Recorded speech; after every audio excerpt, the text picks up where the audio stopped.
I'm going to show you 6 of the most shocking money statistics about the average person today, so you can see exactly where you stand. Some of these will really challenge what you think you know, and a few are honestly quite jaw-dropping. You might even walk away from this feeling very differently about your own finances. So I'm curious which one of these will surprise you the most, so let me know in the comments. And if you find this helpful, please hit the like button. I'd really appreciate it. The number one shocking stat: the median U.S. worker has just $955 saved for retirement. Yes, you heard that right. Now, let me explain what this actually means. This figure comes from the National Institute of Retirement Security, which analyzes data from the U.S. Census Bureau's survey of income and program participation. That $955 number has been widely reported in early 2026. But before you react, there's something important that you need to understand, and that's the difference between the average and the median. The average gets heavily skewed by the ultra-wealthy households, which makes it pretty useless as a reference point for most of us. The median is the person right in the middle, and that's much more meaningful. For example, look at Vanguard's report of retirement savings by age. For people of the ages 45 to 54, they show the average retirement balance of $168,646, but the median is only $60,763. That's a massive difference. And that even doesn't tell the whole story here. When companies like Vanguard or Fidelity publish numbers, they're only looking at their own customers. That may be in the millions, but it's only people who already have retirement accounts like 401ks and IRAs. But what about the people that don't have those accounts at all? If you look at the Federal Reserve Survey of Consumer Finances, they report that 45.7% of families don't have any retirement account whatsoever. That's almost half. This new report takes a different approach. It looks at all working age Americans age 21 to 64 who are currently employed, whether they participate in a retirement plan or not. And the findings are shocking. The typical U.S. worker has just $955 saved for retirement. And that's the median, or the person in the middle. Now, if you only look at the workers who do have retirement savings, the median balance rises to about $40,000. But when you include everyone, including those with zero, the median number collapses. Okay, shocking stat number 2. Over 30% of people trading in a vehicle have a negative equity. This is what's known as being upside down, where you owe more on the car than it's even worth. In fact, 27% of those people are carrying more than $10,000 in negative equity. This creates a cycle that is incredibly difficult to break. According to Edmunds, buyers with negative equity finance $11,453 more on average than other buyers. Because of that, their average monthly payment hit a record high of $916 in the fourth quarter of 2025, which is wild when you compare it to the industry average of $772. To try and make these massive balances fit a monthly budget, people are stretching their loans to the breaking point. About 40.7% of all buyers are opting for 84-month loans, and nearly half of all new car buyers overall are choosing term loans longer than 72 months. Car payments are just getting ridiculous across the board. Over 20% of new car buyers have payments of $1,000 or more, and even 6.3% of used car buyers have hit that 4-figure mark. We often associate what we drive with success, which leads people to buy way more car than their income justifies. If you want to stay out of this trap, you need to follow the 24-10 rule. You put down 20%, you don't finance for more than 4 years, and you keep your total transportation costs, including insurance, gas, and maintenance, under 10% of your gross monthly income. Breaking these rules puts you at risk of developing negative equity. And once you're in that cycle, it's very difficult to escape.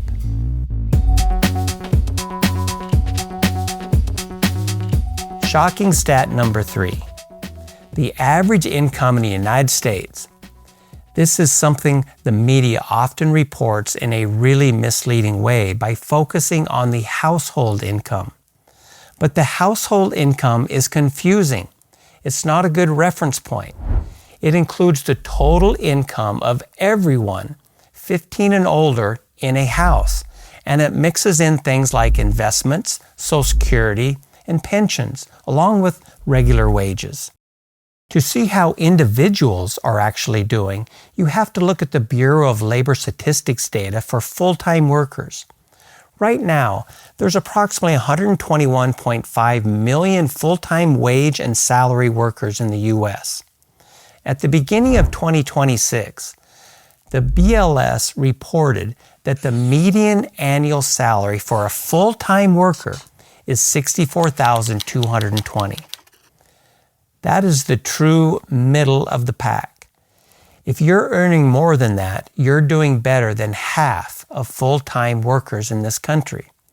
It's a much more realistic yardstick than those big household numbers you see in the headlines. Shocking stat number 4, the U.S. savings rate. This reflects how much disposable income you actually save rather than spend. In other words, after the government takes their cut for taxes, what portion of every dollar do you set aside for your future? As of early 2026, it dropped to just 4%. That's incredibly low. To put that into perspective, from 1950 through 1980, the savings rate used to run between 10 and 15%.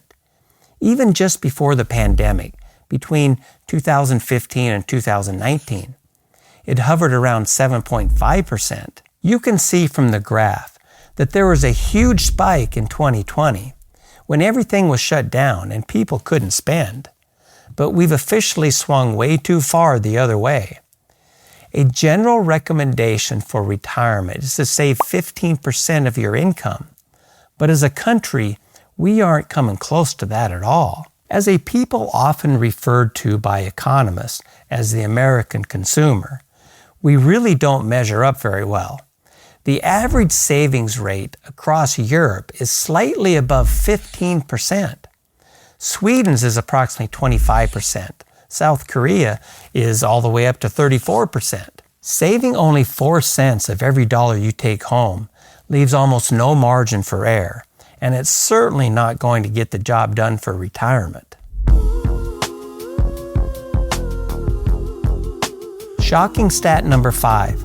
About 41% of American workers earning between $300,000 and $500,000, and 40% of those making over $500,000 say that they're living paycheck to paycheck. This comes from Goldman Sachs' recent retirement survey and insights report. And it really drives home the point that a bigger income can't always cancel out bad money habits. While 57% of people earning $50,000 or less are in this cycle, it's wild to think that 40% of people making over $300,000 are in the exact same boat. This might sound ridiculous if you're at that median income level that we discussed earlier, but the study shows that these high-income earners often fall victim to lifestyle creep. What used to be a luxury expense like bigger homes, private schools, luxury cars, or lavish vacations slowly become expectations. But a high income can't fix being irresponsible with money. I could give you a long list of celebrities and athletes that made 10 or even hundreds of millions of dollars and still went bankrupt. But we'd be here all day. The bottom line, it's not about how much you make, it's about how much you keep and invest in assets that grow your wealth. Shocking stat number 6. Americans now have $1.28 trillion in credit card debt, and the total is increasing rapidly. According to a new report in early 2026, 29% of people actually have more credit card debt than they have in emergency savings, and another 7% have no idea which one is higher. With the average annual percentage rate on credit cards currently sitting around 21%, any balance you carry is going to snowball really fast. At that interest rate, any unpaid balance will actually double in under 3.5 years. Now, credit cards can be a useful tool for rewards if you're disciplined, but they are a serious trap if you're using them for things that aren't truly needs. The sad reality is that 37% of people say they couldn't even pay for an unexpected $400 bill from their savings. They'd have to turn to credit cards, borrow from friends or family, or take out another loan just to get by. It's a precarious situation to be in, and it's a cycle that's very difficult to break once the interest starts piling up. So it's really important to do everything you can to get rid of any bad debt.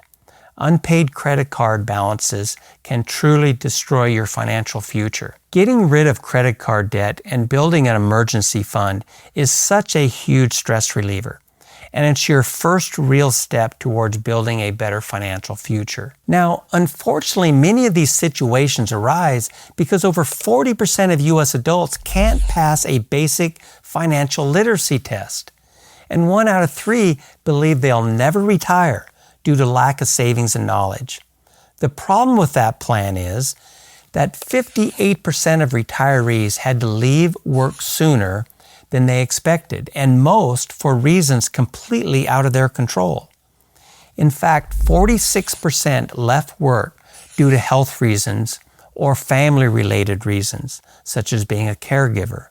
Now, if you're a viewer of this channel, hopefully you're in a better position than some of the shocking statistics that we covered in this video. But we can all improve our process and develop an optimal payday routine and find the optimal order to invest. If you're interested in comparing your plan to an optimal order, check out this video right here. I'll leave a link to that in the description below. Thank you for watching. Don't forget to hit the like button and leave me some comments. Thank you.